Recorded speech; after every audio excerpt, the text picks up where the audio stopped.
Boron ட்ரைக்ளோரைடோட molecular axis C3 ஒரு 360 degree rotation about molecular axis நம்ம பண்றப்போ 3 ஈக்குவலண்ட் ரொட்டேஷன்ஸ் நமக்கு கிடைக்கும். ஃபர்ஸ்ட் குளோரினுக்கும் போரானுக்கும் இன் பிட்வீன்ல நம்ம C2 ரொட்டேஷன் பண்றப்போ சிமிலர் இமேஜ் ஃபார்ம் ஆகும். ஸோ அதை வந்து நம்ம C2 பிரைம்னு சொல்லலாம்.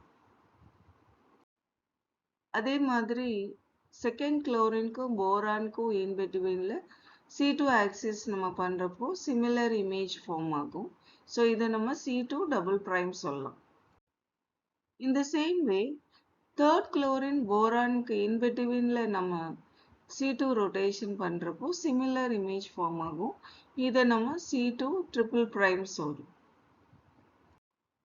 First chlorineக்கும் boronக்கும் in betweenல ஒரு vertical plane form ஆகுது.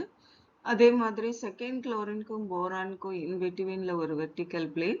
Similarly, third chlorineக்கும் boronக்கும் in betweenல ஒரு vertical plane form ஆகுது.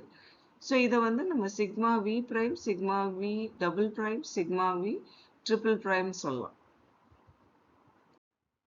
இந்த horizontal plane இந்த molecule 2ஆ bisect பண்ணும். அதாவது இதோட mirror image form ஆகுற மாதிரி இருக்கும். So இந்த plane வந்து நம்ம horizontal plane சொல்றோம். அதாவது சிக்மா Hன்னு சொல்றோம்.